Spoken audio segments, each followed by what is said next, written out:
Great stuff. Now please welcome the director of Beasts of Southern Wild, Mr. Benh Zeitlin, and the star, Quvenzhane Wallis. Hey. How's it going? How you doing? Hello. How are you?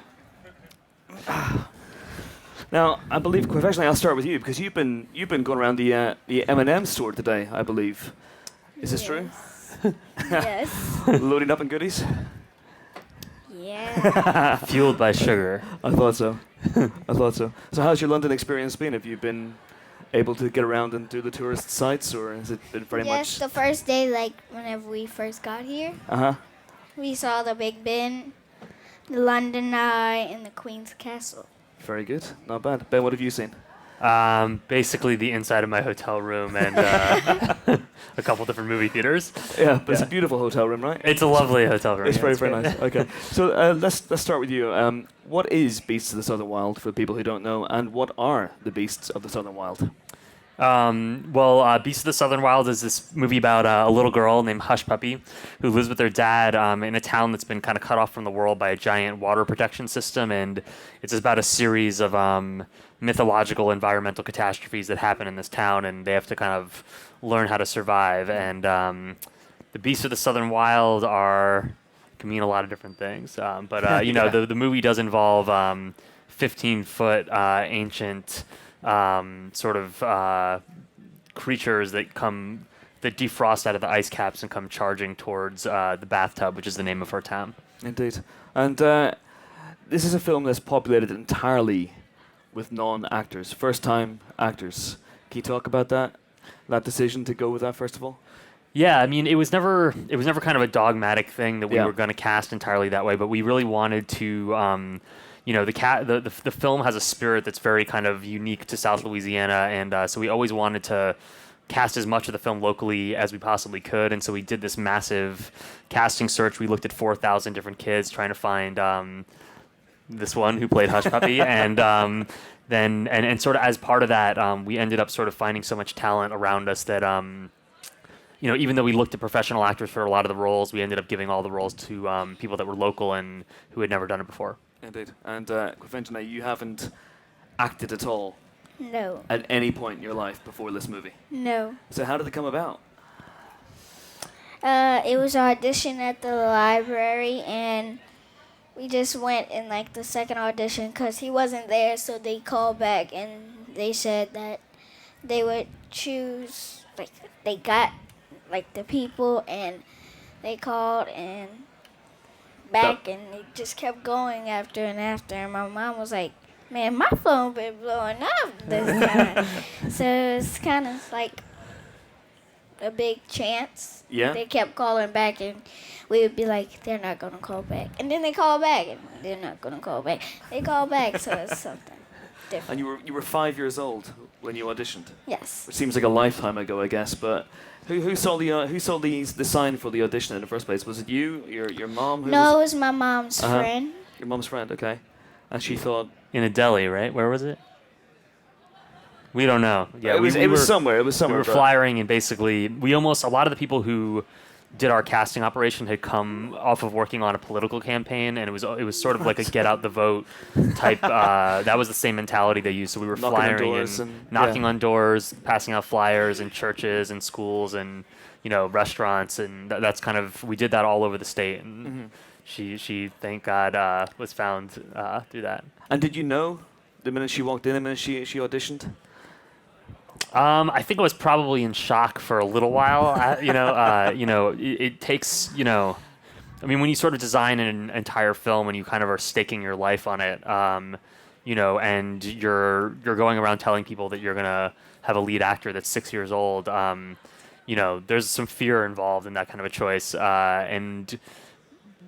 it took a little bit to sink in, but I mean, from the moment she came in, we'd never seen anybody even remotely like that. I mean, it was this totally crazy audition that was so far beyond anything we'd ever seen before. So the first time I saw her, it was this kind of a prodigy sits down at the piano when they're 5 years old and suddenly starts playing. It was that kind of an experience. Okay. And what was that experience like for you? This audition? Because I believe you had to throw something at someone. Yes, I had to throw a teddy bear at one of the producers, and I wouldn't do it. So I would and I wouldn't really throw it that much, but Okay. She actually refused to throw the teddy bear at him, which I was so impressed by. To walk into an audition when you're 5 years old, and Yeah. I'm a total stranger, and I'm telling her to throw this teddy bear at the producer, and she basically was just like, "No, I won't do it." I would do it now, but Yeah, but she had a moral thing where she said, "You're not supposed to throw things at people you don't know. Yes. This is not right." And I was really impressed by her kind of just sense of self and defiance and Yeah. morality, and the fact that the way she was being defiant was not in a mean way. It was in an incredibly sweet way. She was like, "This is not the nice thing to do," and that really had a lot to do with who that character was. And so, that was an important defining thing that kind of made us think this is the character who just walked into the room here. Okay. What can you tell us about Hushpuppy? What sort of character is she? You want to talk about it? Do you want to start out? I don't know. I just played her. So. You're the one that directed her. All right, I'll go on this one. She's this very self-sufficient. She lives with her father, and her father is sick, and he's sort of preparing her for life without him because her mother's not around, and so she has her own universe kind of off the grid in the woods, and she kind of relates to animals. All their friends are the animals on the compound, and she, is sort of she's trying to understand her world as it's falling apart. Her father's getting sick, and the land that her town is on is sinking into the ocean, and she's kind of trying to understand how to survive and how to, keep all these things that are slipping away from her intact. And becomes this sort of ferocious little warrior over the course of the film. And Quvenzhane, I've seen the film, and I know that Hushpuppy is very, very different from you. How difficult was it for you to become her, to act as Hushpuppy? Very hard because she's a kind of like messy person with the mud. I'm not that, as you can see. I'm not actually as her, but I can kind of get related. But you kind of have to fix some things. She's very fierce. Yeah. She flexes her muscles quite a lot and grimaces and growls quite a bit. I'm not like that. Not like it at all? I don't know about that. You're pretty fierce. Well, I am, but not that kind of way. Not that kind of fierce. Yeah, she has a different. Yeah, they're very different people, but a lot of things about the character were inspired by Quvenzhane. She did just sort of come in, and it's that sort of self-possessed defiance and sort of fearlessness that she has that we sort of fed into the character a lot. Okay. You must have seen a lot of bad auditions. Yeah, of course, but it's interesting, we're not doing auditions the way that they're traditionally done, where you give someone a script and, our audition basically said, come in with a story. And so when you have a lot of people even people who come in who really can't act, oftentimes tell you an amazing story. And a lot of the stories that inspired the film actually came from people that came in for auditions, and we didn't cast in the film, but just had something amazing to say. And so auditions are, and also a lot of our crew came from auditions as well. Everywhere we'd go, we shot the film way off in South Louisiana, like way down at the bottom of the map, and basically everyone we would meet, we would hand them a flyer, and a lot of people who ended up being part of the crew from South Louisiana and being our wilderness guides and sort of teaching us how to survive in the area were people that we met in auditions. So, they're amazingly rewarding even when someone comes in and completely can't act. That's phenomenal. Before we meet Hushpuppy in a clip, I got to ask Quvenzhane, did you go into your first audition? What story did you have? What story did you tell? It really wasn't a story because Ben wasn't there. They just had the director and another guy. And they just did like a few things, not really that important. So you got off the hook. Well, you did tell a story, actually. You told a story about your dog and how it was always running away. Oh, I don't didn't know because know. I've seen the video. I didn't know. I don't know. Yeah, you're talking about your dog that ran away, and that was your first story.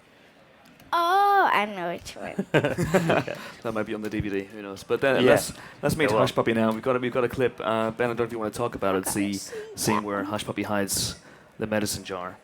Oh yeah. This is at the point of the film where kind of a series of events that Hushpuppy doesn't understand are happening. Her father is kind of collapsed, and she doesn't know why, and she's hearing these giant sounds in the distance, and she doesn't know why. And this is sort of a moment where she's trying to interpret and understand, what she sees as the collapse of her universe.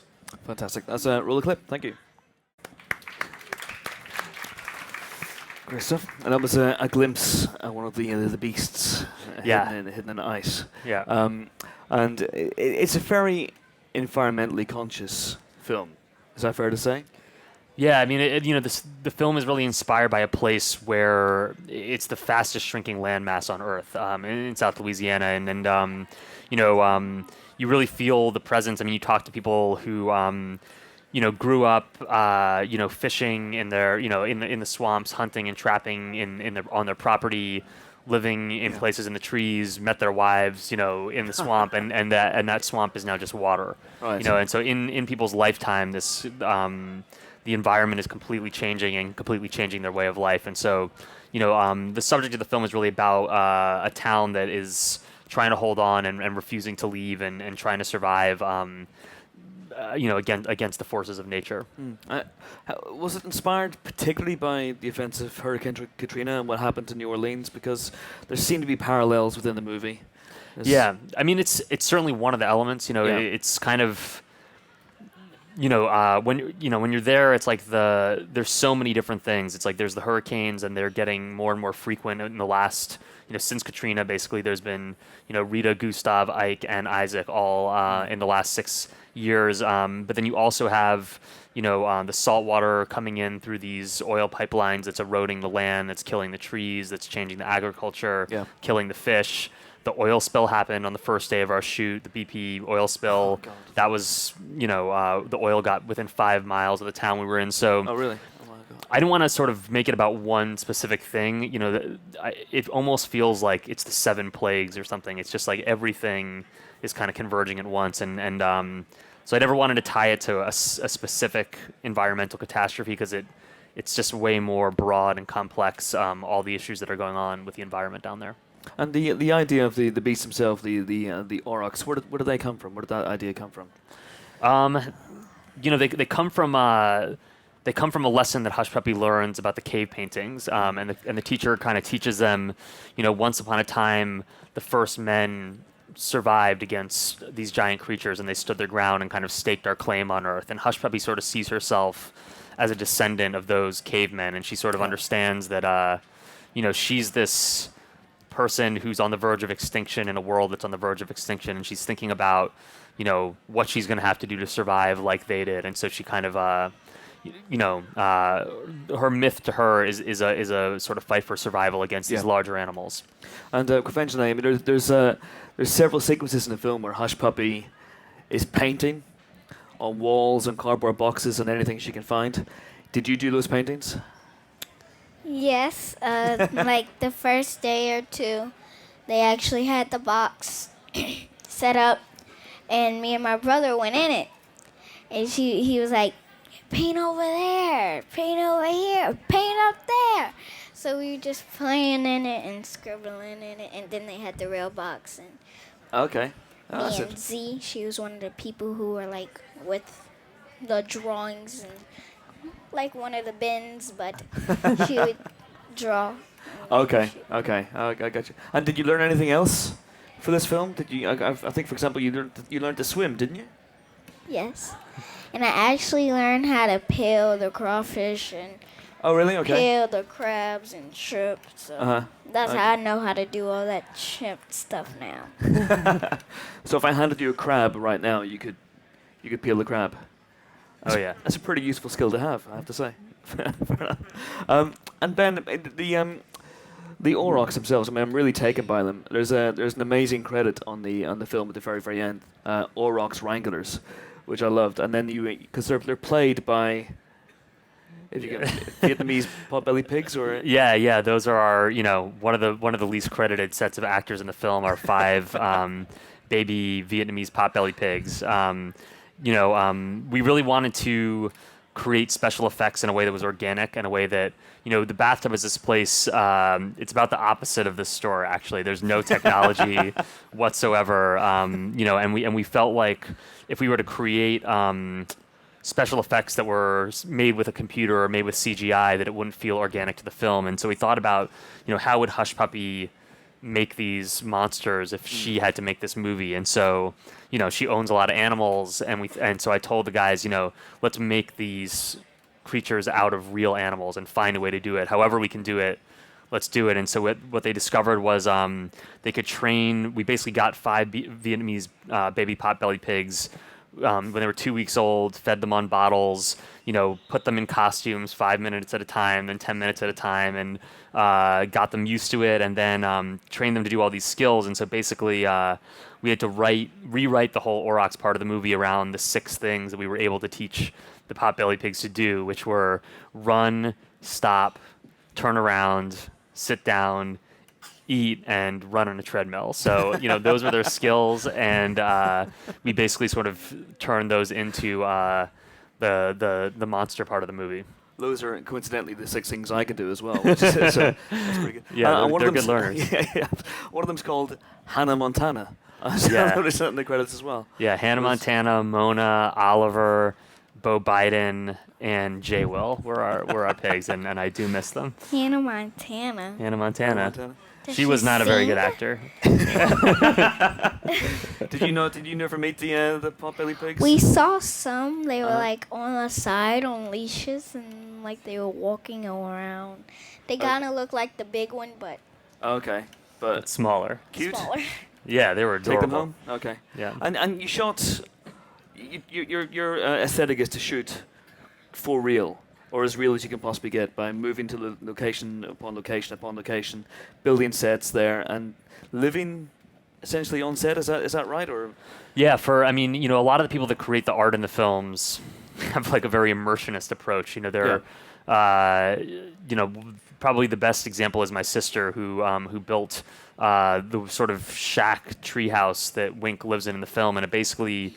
She just went to kind of live his story as if she was him showing up on the land for the first time. She went back into the woods, found this school bus that had trees, like old trees growing through it, scavenged in the woods, found all parts that were already in the woods, built a house out of it, moved into it, and lived there for 4 or 5 months until that house gets destroyed in the movie, and she actually had to dismantle her own home and rebuild it in a swamp, and then dismantle her swamp home and rebuild it in this kind of wasteland. And so people really we really try to live the experience of the movie, and people do that in a very kind of extreme way, which I think adds something to it's not like a movie set where you can just pull a wall away and stick a light there. You're actually dealing with a physical house that exists. because Hushpuppy and her dad Wink live in a very very rickety boat type house rather I should say. What was that set like? Was it, because it seems quite dangerous, like it could fall apart at any second. So was that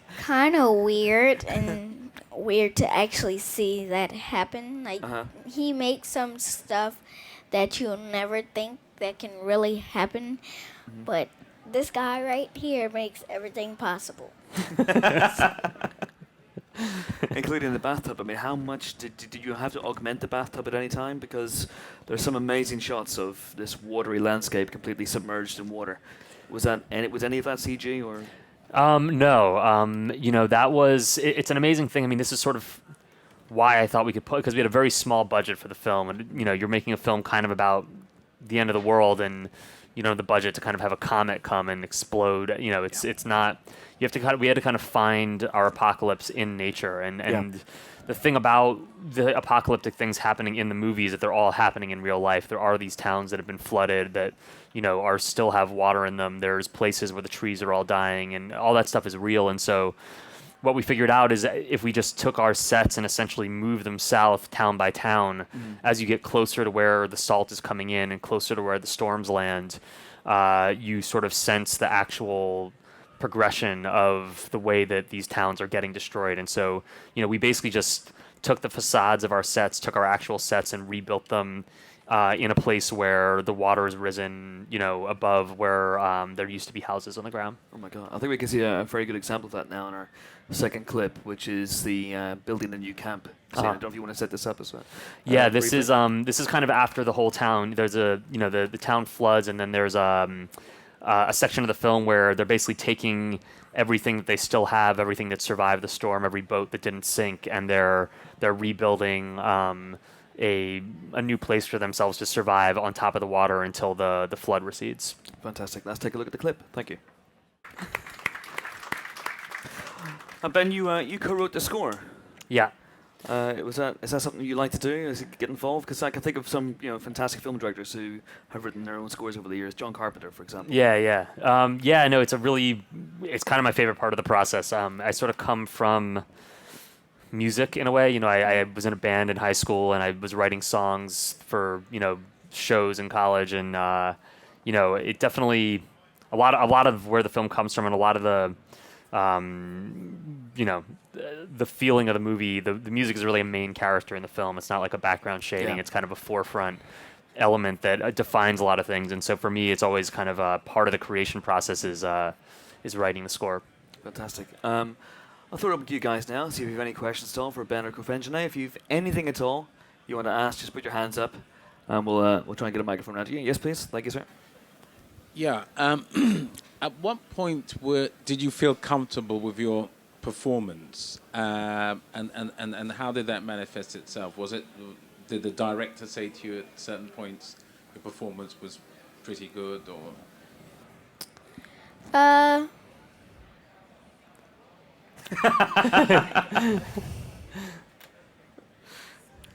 don't know how I would answer that.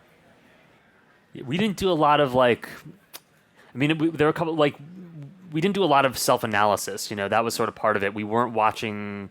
I never let the actors watch the dailies or look at their work and kind of analyze it. I didn't want us to overthink what was happening because we were trying to get a very kind of natural sort of emotion onto the screen, and I didn't want that to be something that we were thinking, oh, you just did a good scene or you just did a bad scene. It wasn't about that. It was just much more about staying focused on the story and in the emotion and not trying to pick apart too much what she was doing. I wanted to let her inhabit scenes very naturally, and even though she was acting and not playing herself at all, it was important not to overthink what we were doing. So we didn't do a whole lot of patting ourselves on the back or anything like that. But I think that the whole time from the very beginning, I remember the first time I told her, we've seen 4,000 girls and you're Hushpuppy. You get really excited, but then she's sort of like, all right, cool. And she takes it in stride. So she's amazingly unfazed by everything that was happening, and she really just stayed focused and stayed in the moment, I would say. Is that right? Guess. Okay. Any other questions at all? Yes, there's a lady here.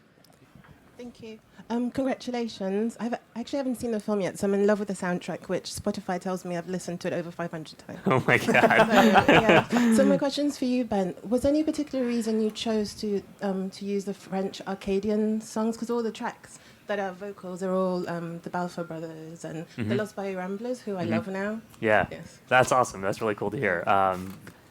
We definitely wanted the music to emerge from the music of South Louisiana, and Cajun music in particular is the French Acadian music is what comes from the region where we shot the film. I felt like it had it reflected the bathtub in a really great way. It's very forceful and very beautiful and also very rickety and very sloppy. And so we definitely tried to kind of take a lot of the rhythms of that music, a lot of the chord structures and instrumentation, and kind of create a film score that could sit alongside Cajun music. And in a couple of the songs, we actually, the one we do with the Lost Bayou Ramblers, we actually took a piece of music that they do and mix it together with our film score and sort of reorchestrate some of the Cajun music to the chords that represent Hushpuppy in the movie. So we were really interested in sort of taking a basis in the traditional music and then trying to find a way to kind of expand it into something that felt like it wasn't just folk music, but it was this kind of cosmic music that's it's kind of like Hushpuppy, always looking into the universe and looking into something kind of mysterious and magical. And so we tried to mix those two things together where we could. That makes sense, actually. We could talk. I think we've got time for a couple of last questions. Yeah, this gentleman right here. Thank you. Yeah, how long did it take to shoot? Because you mentioned that you started shooting when the oil spill came, and that's quite some time ago. So, Yeah. So can you tell me, I don't know what it's about, kind of like length of process from the inception of the idea to the actual finished product? All told, I think I've been working on the film for about 4 years or so now, which is wild. It took about 1.5 years to write the script. It took about 8 weeks to shoot the film, and then it took about 2 years of post-production to complete it. So, that's one of the things when you work with no money, you move really slowly because, you're not hiring giant teams to do everything. You're really going from the edit, and then you finish the edit, you move on to the music, you finish the music, you move on to the sound. And so, it was very few people once we got into post-production kind of pushing this thing into existence. So, about, half of her life was the time it took to make Beast of the Southern Wild. It's all gone. One of the things as well about a movie of a certain budget, and I noticed this, I don't think I've ever seen a film with as many people in the special thanks category as Beast of Southern Wild. Yeah. Can you talk about that? I mean, it's a lot of names.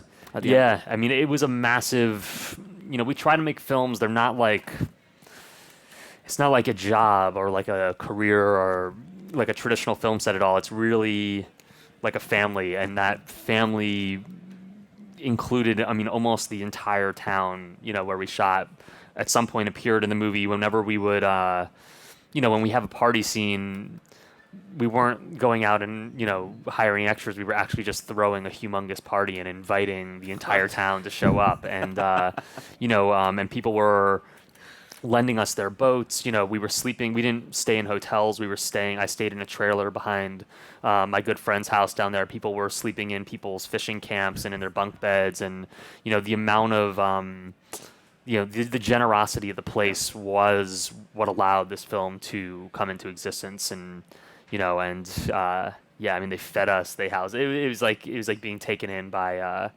don't know how to describe it, but there was hundreds and hundreds of people who did something to make this happen. That's amazing. And again, going back to the idea of using non-actors like Quvenzhané and Dwight Henry, who plays Hushpuppy's dad, he's amazing. And he was a guy who worked in a bakery, essentially. Well, he owns the bakery. He owns the bakery. Yeah, but he also makes all the donuts himself, which is actually how we found him, because we had an office in New Orleans, and across the street, and the office in New Orleans is where we were looking at 4,000 kids for this role. And every morning we would start off by going to Henry's bakery, and Dwight Henry, is Mr. Henry. And so we got to know him basically by falling in love with his donuts first, and then hearing his stories and feeling like, he had this relationship with the story, with the themes of the story and the character, and he also had this incredible talent. And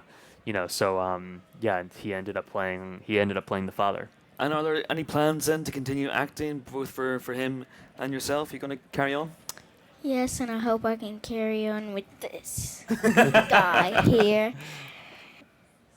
Yep, Ben, get writing. You starting up soon? You going to have a new project on the go? Yeah.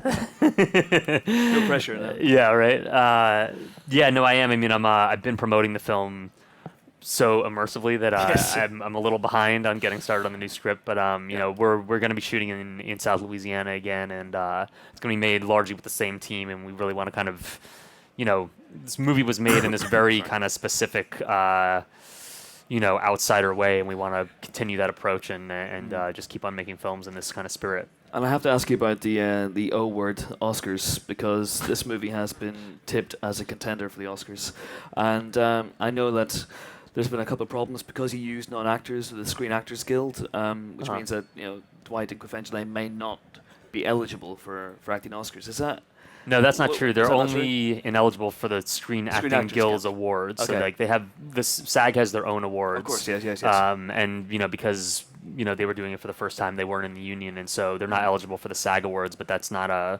requirement for the That's not for the required, Oscars okay. or anything like So that. what are your thoughts on that? Is that something that you allowed to put your thoughts? No, you don't. I don't know. You don't want to. I don't know. Count your chickens or whatever. Yeah. It's we're just so thrilled to be part of that conversation. The movie, like I said, was just made completely outside the industry, completely off the grid, and to be kind of recognized along with films and by the industry, I think is, we feel really honored and special about that. And, even to be having it being talked about just means that more people will get to see the film. And that's really what, our goal is. So, Okay. we're excited. Excellent. And Quvenzhané, how do you feel about the Oscars? I really don't think about that much. I really don't even kind of think We- about we- that. Don't let it happen. Yeah, Yeah. we'll see what happens. We had to teach her what an Oscar was a couple weeks ago. So, It's a good thing, trust me. If it happens, it's a good thing. Okay, well, thanks very much, guys. Beasts of Southern Wild is out on October 19th. Do go and see it. Thanks for coming. Thanks for your questions. Thanks most of all to Benh Zeitlin and Quvenzhane Wallis. Thank you.